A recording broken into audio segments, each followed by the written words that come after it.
भगवान बचाएगा। एक समय की बात है, किसी गांव में एक साधु रहता था। वह भगवान का बहुत बड़ा भक्त था और निरंतर एक पेड़ के नीचे बैठकर तपस्या किया करता था।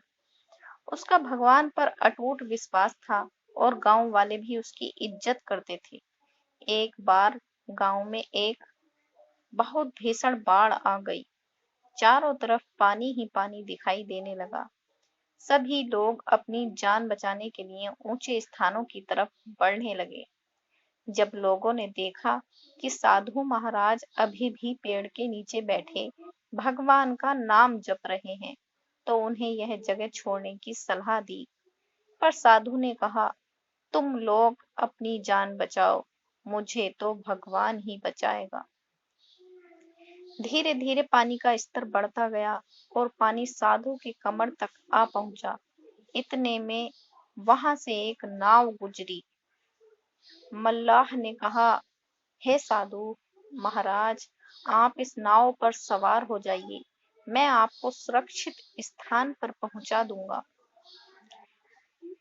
नहीं, मुझे तुम्हारी मदद की आवश्यकता नहीं है, मुझे तो मेरा भगवान ही बचाएगा, साधु ने उत्तर दिया। नाव वाला चुपचाप वहां से चला गया। फिर कुछ देर बाद बाढ़ और प्रचंड हो गई। साधु ने पेड़ पर चढ़ना उचित समझा और वहां बैठकर ईश्वर को याद करने लगा।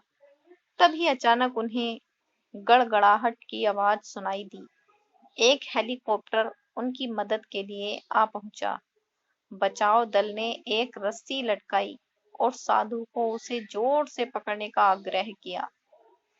पर साधु फिर से बोला, मैं इसे नहीं पकड़ूंगा, मुझे तो मेरा भगवान बचाएगा। उनकी हट के आगे बचाव दल भी उन्हें लिए बगैर वहां से चला गया। फिर कुछ ही देर में पेड़ बाढ़ की धारा में बह गया और साधु की मृत्यु हो गई। मरने के बाद साधु महाराज स्वर्ग पहुंचे और भगवान से बोले, हे प्रभु, मैंने तुम्हारी पूरी लगन के साथ आराधना की, तपस्या की, पर जब मैं पानी में डूबकर मर रहा था, तब तुम मुझे बचाने नहीं आए। ऐसा क्यों प्रभु? भगवान बोले, हे साधु महात्मा, मैं तुम्हारी रक्षा करने एक नहीं बल्कि 3 बार आया। पहला ग्रामीणों के रूप में, दूसरा नाव वाले के रूप में और तीसरा हेलीकॉप्टर बचाव दल के रूप में। किंतु तुम मेरे इन अवसरों को पहचान नहीं पाए।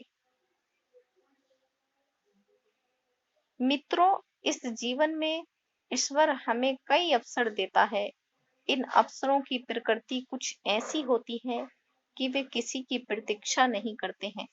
वे एक दौड़ते हुए घोड़े के समान होते हैं, जो हमारे सामने से तेजी से गुजरते हैं। यदि हम उन्हें पहचान कर